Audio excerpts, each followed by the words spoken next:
말씀 보시겠습니다. 창세기 3장 18절 말씀입니다. 창세기 3장 18절입니다. 제가 번역합니다.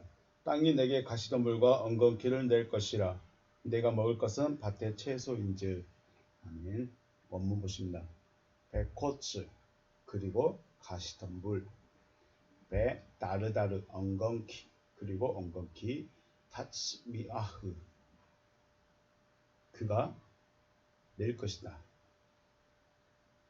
그가 가시덤불과 엉겅퀴를 낼 것이다. 락 베아 카레타 그리고 너는 먹을 것이다.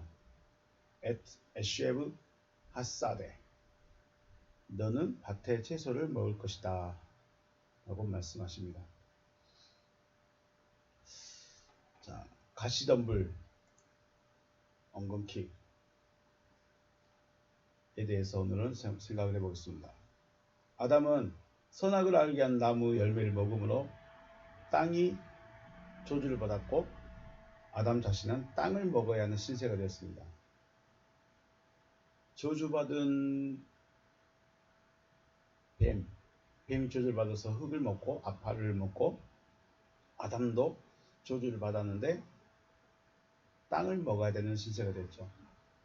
땅이 무엇인가? 지난 시간에 땅에 대해서 땅을 먹으리라 라고 하신 말씀에 대해서 생각해 봤습니다.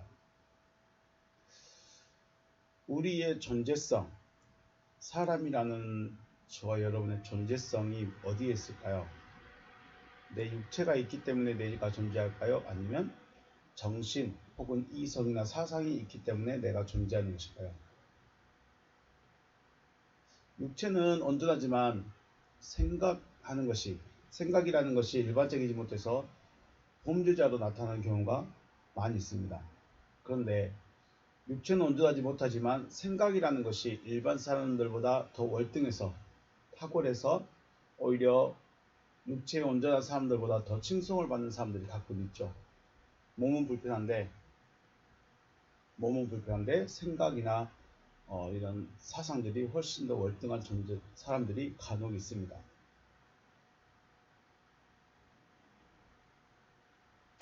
그것을 볼 때 우리는 존재성이라는 것이 꼭 육체에만 있는 건 아니다 싶지 않나 생각을 해봅니다. 창세기 3장 19절에서 네가 그것에서 취함을 입었다 라고 하십니다.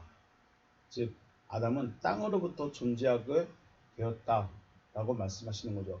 그러므로 우리의 존재성이 과연 육체에 있는가 아니면 정신 혹은 생각, 사상에 있는가.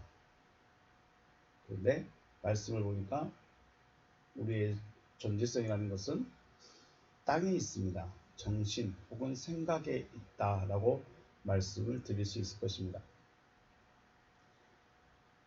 창세기 1장 1절 태초에 하나님이 천지를 창조하시니라 되어 있습니다. 베레시드 바라 엘로힘 엣 아샤마임 베트 하아레츠.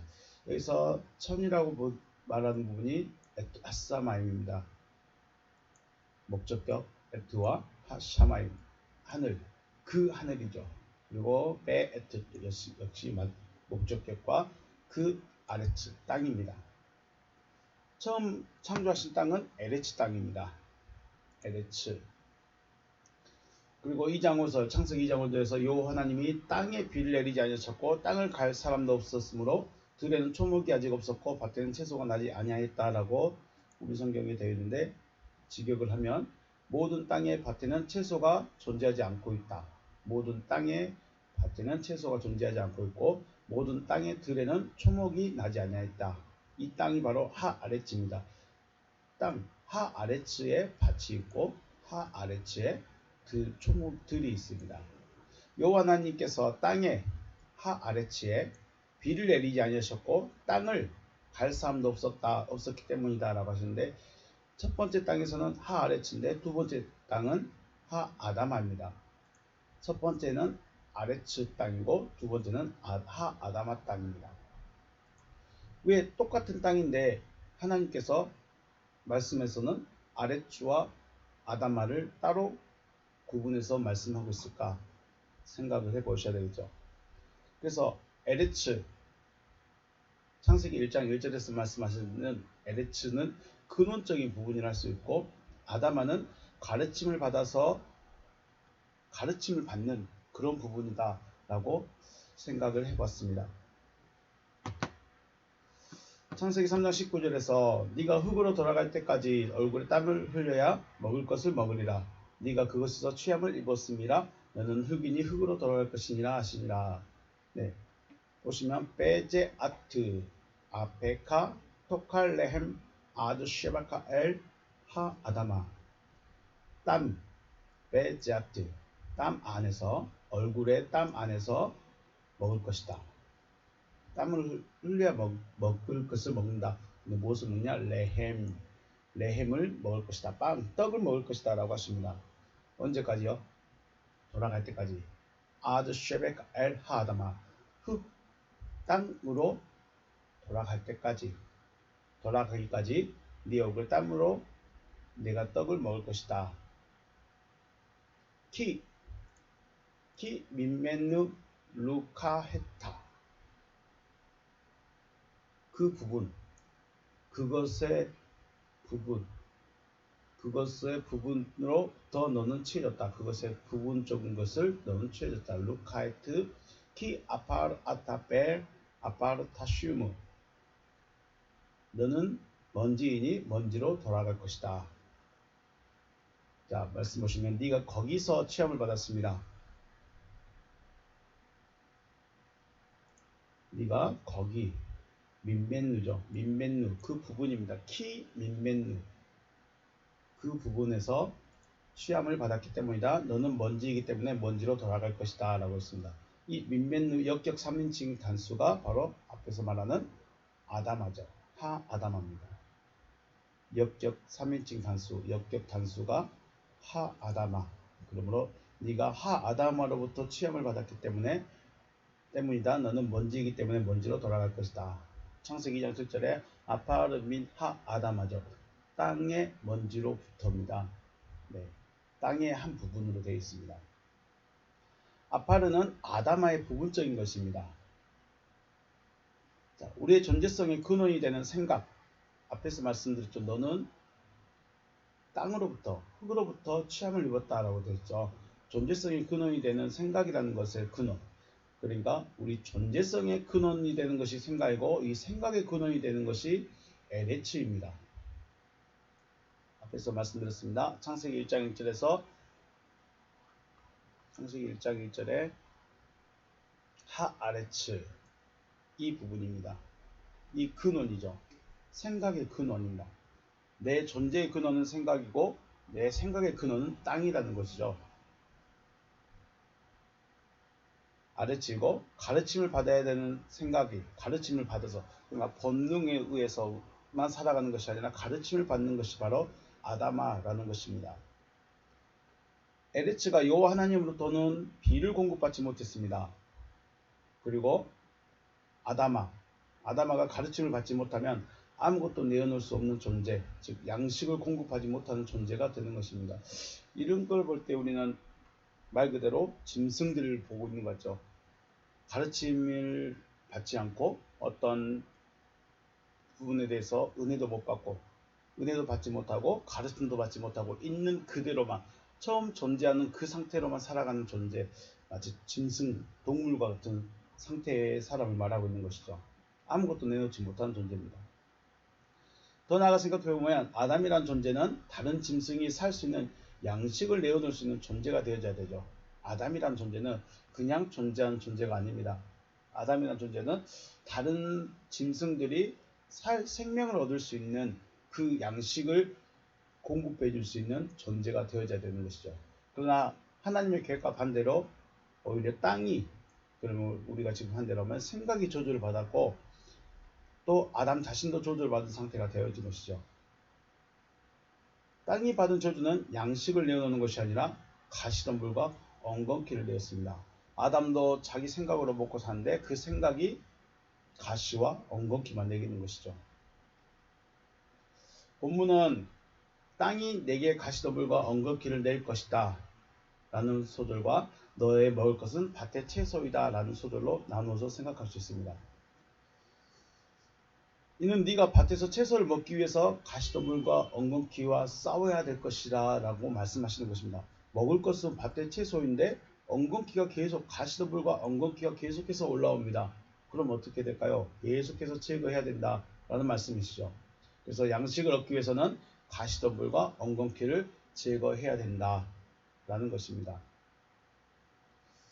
가시덤불과 엉겅퀴는 나타나지 않아야 되는 것이고 있어서는 안 되는 것들입니다. 이것들은 저주로 인해서 나타난 것이죠. 하나님께서 하나님이 아닌 다른 존재를 받아들임으로 생기는 것이 바로 저주입니다. 그러니까 저주가 하나님이 원래 주인으로 계셔야 되고 하나님의 말씀이 안에 있어야 되는데 이 말씀을 뒤로 하고 뱀의 말이 들어와 있습니다. 이 상태 자체가 바로 저주가 되어버린 것이죠.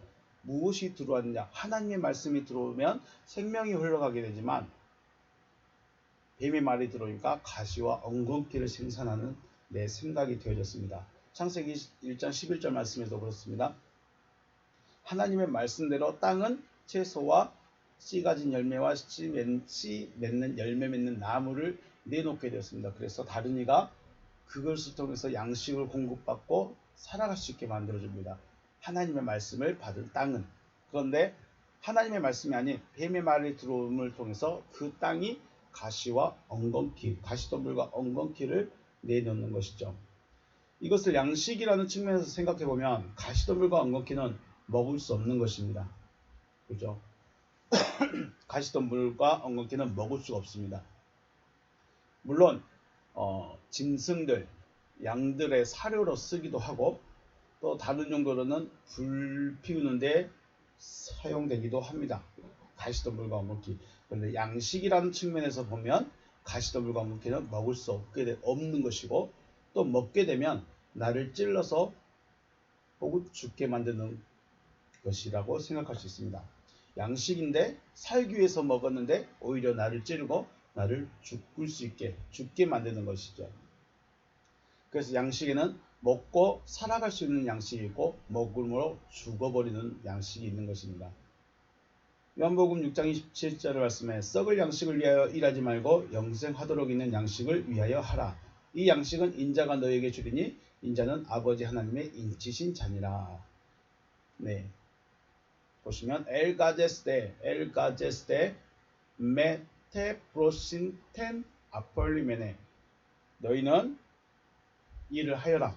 일을 하고 있어라. 명령이죠. 일을 하고 있어라. 근데 이 일이 바로 영적 일입니다. 중성복수 이인칭입니다. 너는 일을 하고 있어야 된다. 있어라. 메 아니다. 부정사와 테프로신 먹을 것, 먹는 것. 그래서 양식.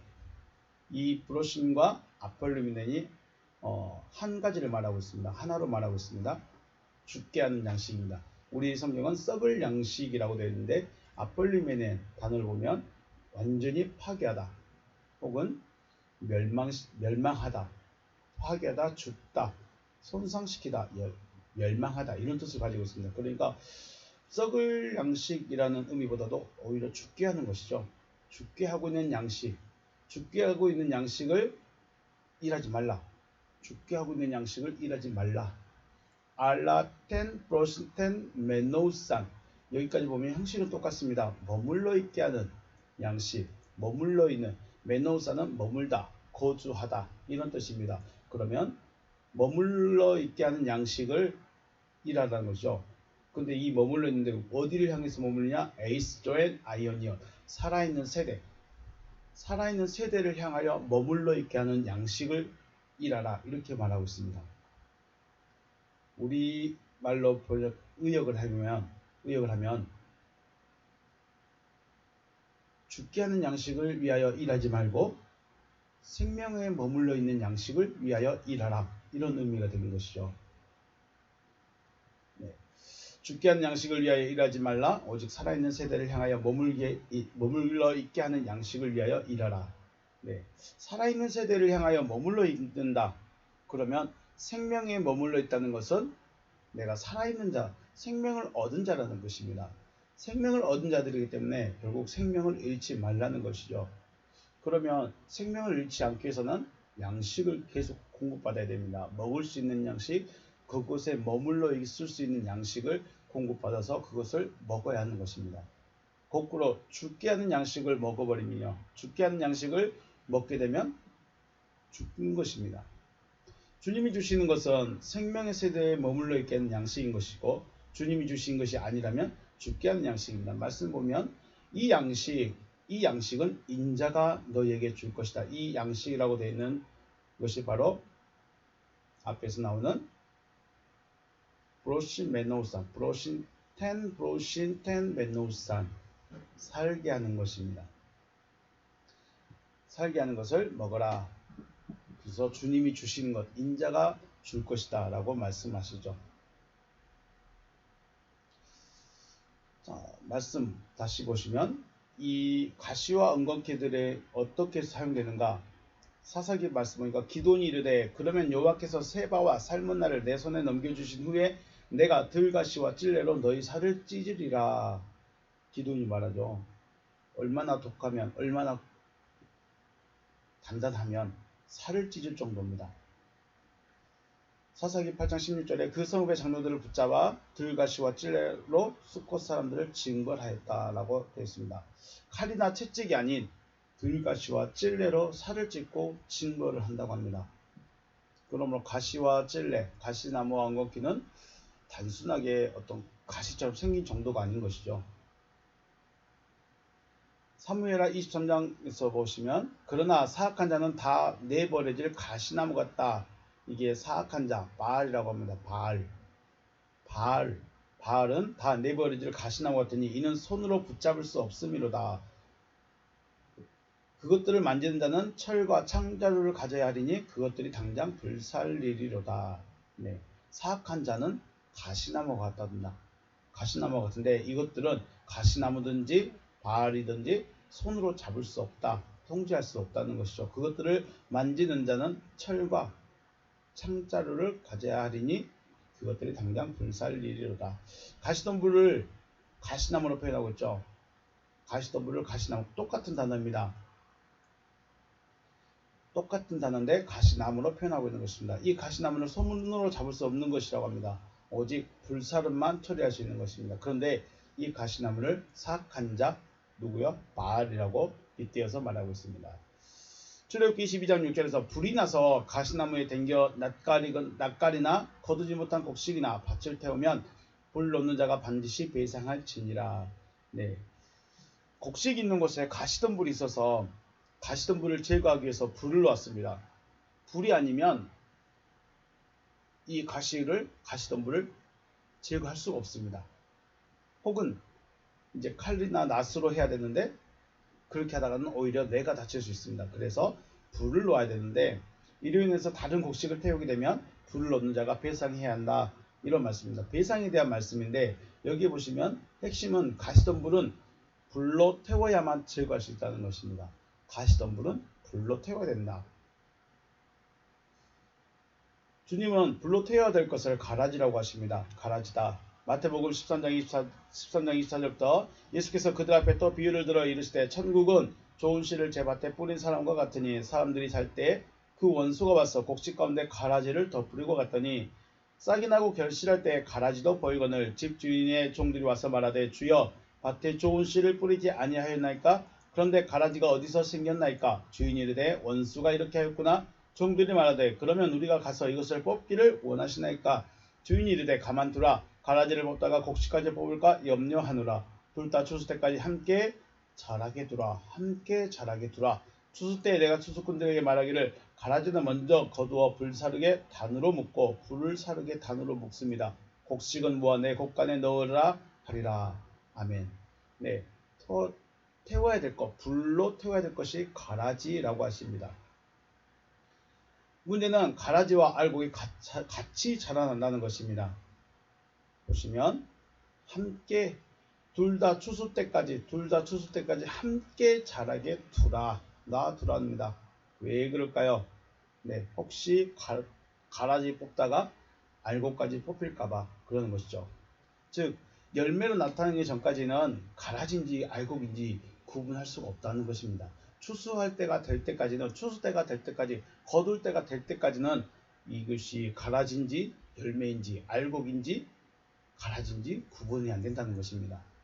또 다른 문제는 자라는 동안 가라지를 제거할 수 없다는 것입니다. 가라지인지 알곡인지 구분도 안 되고 구분이 안 되기 때문에 아무거나 함부로 뽑아서 제거할 수가 없다는 것입니다. 가라지를 제거하다가 알곡까지 뽑힐 수 있기 때문에 그렇습니다. 그러나 가라지는 분명히 뽑혀버립니다. 뽑히고 또 불에 들어가게 되어 있습니다. 에레미야 12장 말씀에 우리가 밀을 심어도 가시를 거두며, 이 가시를 거둔답니다. 밀을 심었는데 밀을 거둬야 되는데 가시를 거두며 수고하여도 소득이 없은즉 그 소산으로 말미암아 스스로 수치를 당하느니 이는 여호와의 분노로 말미암음이니라. 여호와께서 진노하시면 밀을 심어도 열심히 일을 해도 소득이 없다고 말합니다. 내가 내 백성 이스라엘에게 기업으로 준 소유에 손을 댄 나의 모든 악한 이웃에 대하여 여호와께서 이와 같이 말씀하시니라. 보라, 내가 그들을 그 땅에서 뽑아버리겠고 유다 집을 그들 가운데서 뽑아내리라. 내가 그들을 뽑아낸 후에 내가 돌이켜 그들을 불쌍히 여겨서 각 사람을 그들의 기업으로 각 사람을 그들의 그 땅으로 다시 인도하리니 그들이 내 백성의 도를 부지런히 배우며 살아있는 여호와라는 내 이름으로 맹세하기를 자기들이 내 백성을 가르쳐 바알로 맹세한 것 같이 하면 그들이 내 백성 가운데서 세움을 입으려니와 그들이 순종하지 않으면 내가 반드시 그 나라를 뽑아 멸하리라. 여호와의 말씀이니라. 아멘. 무슨 말씀이냐면 결국은 악한 자 혹은 뽑아버려야 할 자도 하나님은 분명하게 말씀을 주신다는 것입니다. 어떤 특별한 이에게 특별한 사람에게만 말씀을 주시는 것이 아니라 모든 악한 이웃에 대해서도 하나님께서 불쌍히 여기셔서 다시 그 기업으로 땅으로 인도하셔서 여호와 하나님의 이름으로 배우게 만들겠다는 것입니다. 그래서 분명히 말씀을 주신다는 것입니다. 그리고 주신 말씀을 받아들이면 하나님의 백성으로 세워집니다. 자, 내 백성을 가르쳐 바알로 맹세한 것 같이 하면 이게 무슨 말일까요? 백성들이 지금 모든 악한 이웃의 꼬임에 넘어가서 바알에게 다 머리를 숭배했죠.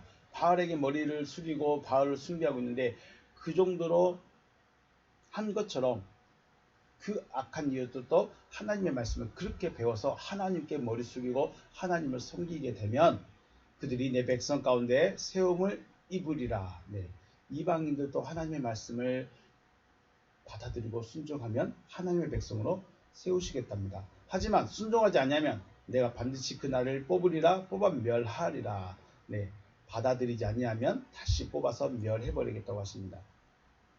그래서 분명히 알곡인지 가라지인지 구분이 안 되고 어떤 것이 창고에 들어가야 될지 어떤 것이 불사름이 돼야 될 가라지일지 알 수는 없지만 하나님은 분명히 아시고 뽑아서 멸하겠다라고 말씀하십니다.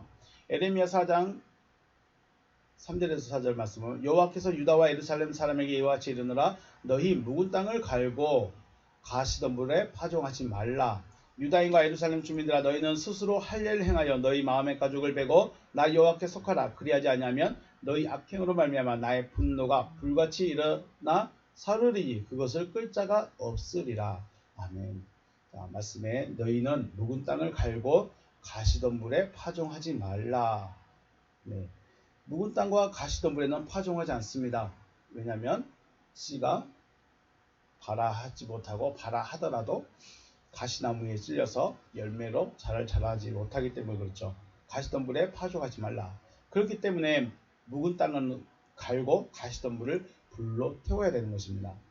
그런데 묵은 땅을 갈고 가시던 물을 지어가는 것을 뭐라고 말씀하셨습니까? 할례라고 말합니다. 다시요. 유다인과 예루살렘 주민들아, 너희는 스스로 할례를 행하라. 자, 유다와 예루살렘 사람들에게 이와 같이 이르노라. 너희는 묵은 땅을 갈고 가시던 물에 파종하지 말라. 유다인과 예루살렘 주민들아, 너희는 스스로 할례를 행하여 너희 마음 가죽을 베라.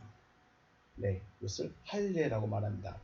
할례라는 것은 단순히 포피를 베어내는 것으로 끝나는 것이 아니죠. 할례는 다르게 말하고 있습니다. 창세기 17장에서 너희는 포피를 베어라. 이것이 나와 너희 사이의 언약의 표징이니라. 너희의 대대로 모든 남자는 집에서 난 자나 또는 너희 자손이 아니라 이방 사람에게서 돈으로 산 자를 막론하고 난 지 8일 만에 할례를 행할 것이라.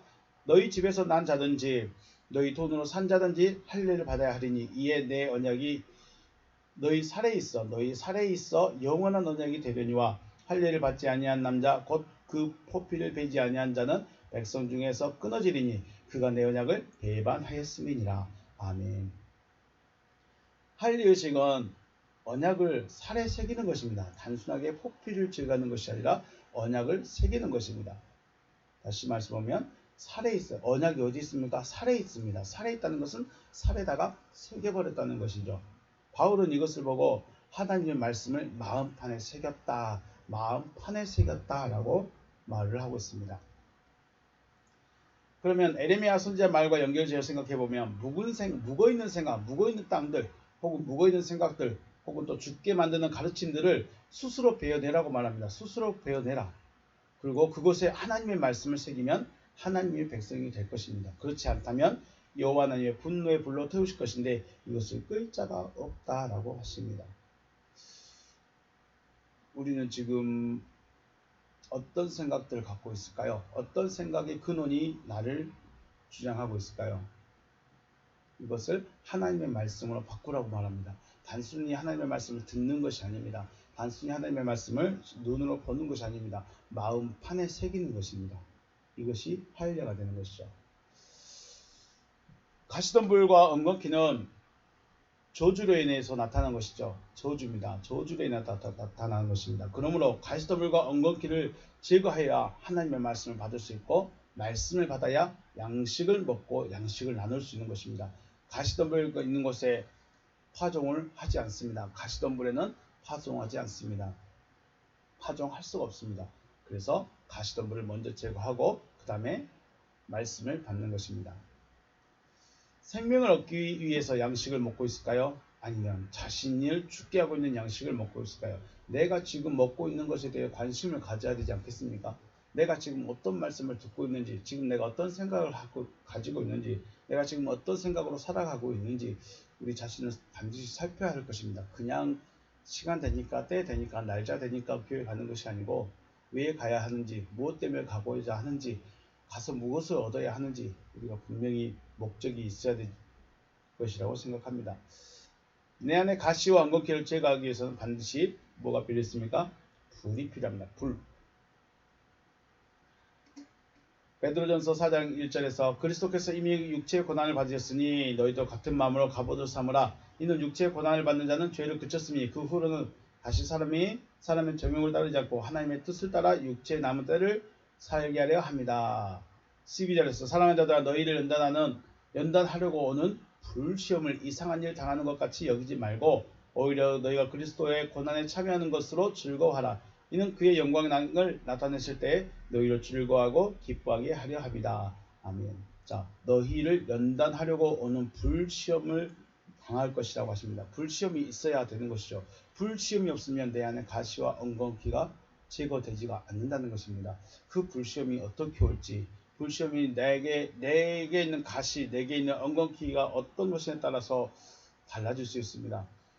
혹은 학자들이 가시와 엉겅퀴 종류가 200가지가 넘는답니다. 그 중에는 사료로 쓰이는 데도 있고 연료로 쓰이는 가시덤불도 있다고 하는데 그것은 각자의 사람마다 태워버려야 될 것들, 각자의 사람마다 가시와 엉겅퀴가 조금씩 다를 수 있다는 것이죠. 기본적인 것은 가시와 엉겅퀴인데 각 사람마다 제거해야 되는, 각 사람마다 가장 연약한 부분, 각 사람마다 가장 악하고 다른 사람에게 죽게 만드는 그런 부분들을 제거하는 것이 조금씩은 다를 수 있다는 것이죠. 그런데 이것이 불같이 옵니다. 불같이 와야만 태울 수 있기 때문에 가시 엉겅퀴를 제거하는 것이 불과 같은 시험과 고난이라는 것이죠. 이러한 시험과 고난은 우리로 하여금 하나님 말씀만 붙들게 만든다는 것이죠. 시험이 왔을 때 하나님의 말씀을 붙들지 못하면 어떻게 될까요? 그냥 그대로 가시가 있어버리겠죠.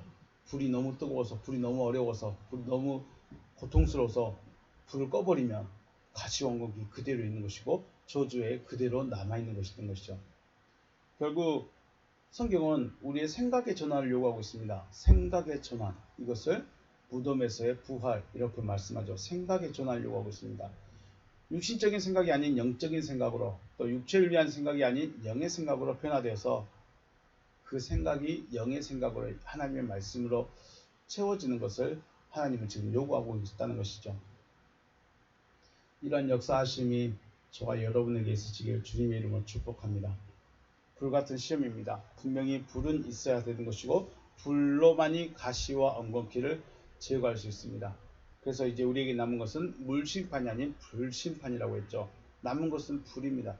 마지막 달을 다 사르기 위해서 준비되어 있습니다. 예비되어 있습니다.